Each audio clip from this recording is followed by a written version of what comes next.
What's going on, guys? Welcome back to another Oblivion Remastered video. Now today I want to go over how to make the ultimate stealth build, the Ninja Archer. Whether you're brand new to the game or even a veteran who played the original, there's bound to be something you didn't know about this in this video. I'm going to go over everything. What to pick as your starting options and why, what armor and enchantments you'll want, what levels they drop, and even how to farm some legendary rings and amulets that'll make you a god. I'll have timestamps in the video if you want to know specifics, but let's get into this build.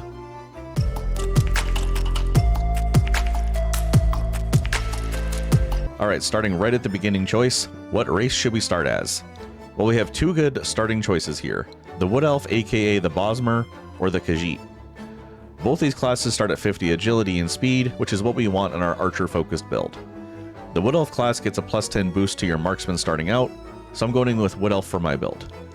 There actually is a small difference whether you pick a male or a female start. Males get 40 more endurance and females get 40 more personality. It isn't the biggest deal which one you pick, so once you start your leveling, you'll easily get to 90 or 100. Like, look at my level 31 character right now. Yeah, it's not an issue after a while. Now the second choice you'll want to make is your birth sign. This will grant you some passive effects that will help you get into whatever class you're trying to build. As a stealth build, we have two good choices here. Like, we're not going to pick any of these increased magicka options, we're not building a mage. So it's between the Thief and the Shadow birth signs. The Shadow lets you cast a 60-second chameleon spell once per day. Now I personally am not a fan of the once per day spells. Like, 60 seconds of being invisible is strong, sure, and it could come in handy, but it's just not for me. But the Thief sign grants plus 10 to agility and speed, which we're already invested in, and 10 points into luck. And if you didn't know, luck is actually the hardest stat to increase in this game. When you level up, you can level up any stat plus 5 at a time, plus 12 total per level. But luck is the only one where you can only increase it by plus 2 at a time. Now I'm not going to get into a huge rant about how luck works, but it's very beneficial at the start, because it'll increase the effectiveness of your skills by plus 4 with 60 luck. Now our final choice for making a character is the class. Now most people just create a custom class with the skills they like the most, but there's two default classes that pretty much align with what we want here. The Assassin class has Blade, Marksman, Light Armor, Sneak, and Security. The other good option here is Ninja, which favors Athletics over Alchemy. Not too much to say here, either of these two will work out in the end if you don't want to make a custom class. Now when it comes to armor sets, you'll really not be able to do much until you're at a higher level. Here's a chart of when each armor type starts appearing. I'll talk about special armor sets at the end of this section, so don't worry. But when you first start out, just use fur or leather until you can get to level 20, and then start using glass armor, which is the best light armor set in the game. And actually with the Shivering Isles DLC, as well as the special edition of this game, you have 4 different armor sets at level 20 with the same amount of defense. So with that being said, here we have glass armor, which has this green and silver look. I like that it's less goofy looking than the original. And once you start the Shivering Isles DLC, you can have perfect amber armor, which visually looks kind of similar to glass, but it has this amber coloring. It looks like you've been trapped in a beehive for several days. And with the special editions, you can get Cataclysmic armor, which is my personal favorite of the 4. Some evil red and black looking hues. Reminds me of something the Dark Brotherhood would wear. And finally, we have the Order set, which in my opinion looks nice as Paladin armor, but not really what we're looking for with a Ninja Archer. Now, how do we enchant this armor? Well, at later levels, our options are kind of limited. While something like Fortify, Marksman, or Sneak is grilly in the early game, at later levels it isn't really doing much, since skills level past 100 actually don't give you an extra damage boost. Like Athletics and Acrobats actually do give you boosts past 100, they actually do make you move faster and jump higher, but having 120 Marksman doesn't deal any more damage than level 100 Marksman. So I just recommend using 10% shield in each armor piece, which isn't super exciting, but you can farm glass pieces with multiple effects if you want to go dungeon diving in that route. But let me show you 2 armor pieces that are absolutely insane. Use one or both together, you won't regret it. The first piece is the Blade Turn Hood. Now I always love hoods with light armor for cosplay purposes, or fashion souls if you will. This hood at its level 20 version provides 15% reflect damage, resists normal weapons by 15% as well, and shields yourself by 17%. For a simple hood, that's pretty hard to beat. You can get this hood by going to Sundercliff Watch and doing Mehrunes Razor quest, and loot it off the final boss type enemy. This might actually be the best in slot hide armor piece for what we're using here. The second piece of armor I want to bring to attention to is the Raiment of the Crimson Scar. This raiment at its max level of 25 provides bonuses to agility, speed, sneak, marksman, blades, and 35% reflect damage to top it all off.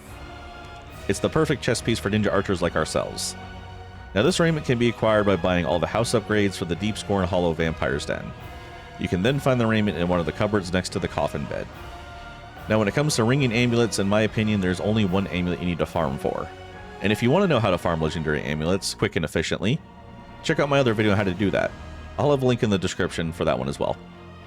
Now the absolute best amulet we want is the Necklace of Swords. This provides 25 points in the blade skill, which is insane on its own. As we should be using our bow for most encounters, this will really bring our blade up to close to the same level.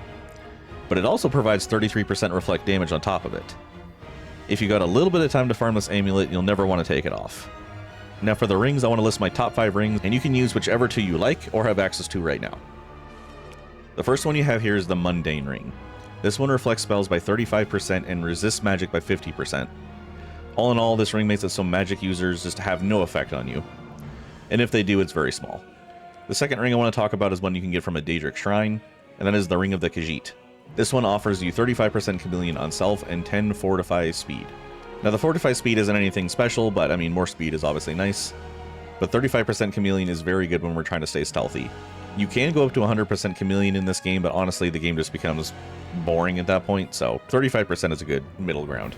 Ring of Perfection is probably my top choice for all of these. This one gives you 10 points to every major stat in the game. And since these stats give you bonuses beyond 100, this ring is literally always good no matter what level you get it at. The Grand Ring of Aegis is obviously very good. It gives you 18% shield on self, which is good if you're playing at the higher difficulties. But on normal, it's not super required, so I would just stick to another ring. And lastly, if you want to become immortal, use the Ring of the Iron Fist. While the Fortify hand-to-hand 25 points isn't very useful for our build, the 33% reflect damage can get us to over 100% reflect damage, making us actually immortal. Now for the weaponry, we want a bow and dagger, because our agility stat is going to increase the damage of both of these. Plus daggers deal 8 times stealth damage, which can one-shot a lot of things in this game. Now let's talk bows first, and let's get this out of the way. The best bow in the game is the Hatred Soul, which can be found in Oblivion Gates. Now I don't really care for this bow, as it only has 15 charges at its max level version. It drains enemies' speed and deals 35 points of fire damage. So if you want the absolute best, that's it. But I like something that doesn't require 100 soul gems just to clear a dungeon. So what I do is I take either a Daedric bow or an Amber bow, depending on if you've done the DLC or not, and enchant it with either fire or lightning. Fire deals more damage to undead, and lightning deals more damage to Daedra. Frost isn't the most useful damage type in Oblivion. There's memes going around that Frost mages deal about as much damage as an AC unit, so let's go ahead and skip that type. I like to keep my bow at 8 damage so I get over 100 uses before I have to recharge it. The most common types of damage I see for bows are 10 or 20 damage, so pick either one of those 3 damage types depending on how often you want to recharge your weapon. For the dagger, it really is kind of the same deal. Pick your highest damage dagger and enchant it with either fire or shock. I went with a shock bow, so I'm going to pick a fire dagger and you can do the same. And just leave it at that. Again, if you do want the most powerful dagger in the game, I've got you.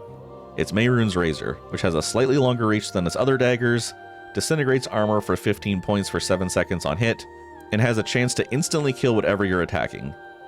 The Daedric Banishing ability is dependent on your luck stat, which we should have between 60 and 70 luck depending on your birth sign and your rings. Again, it has the same problem where it can only hold a limited number of charges. Now this leads me to the other skills section. You want to level your mysticism to level 25 so you can cast a basic soul trap spell. Mine soul traps for 12 seconds, which is more than enough time to grab a soul. Make sure you get the Azura Star Soul Gem, as it's refillable and makes maintaining your enchanted weapons a breeze. Alright, now that should be just about everything you need to make your perfect stealth assassin build in Oblivion.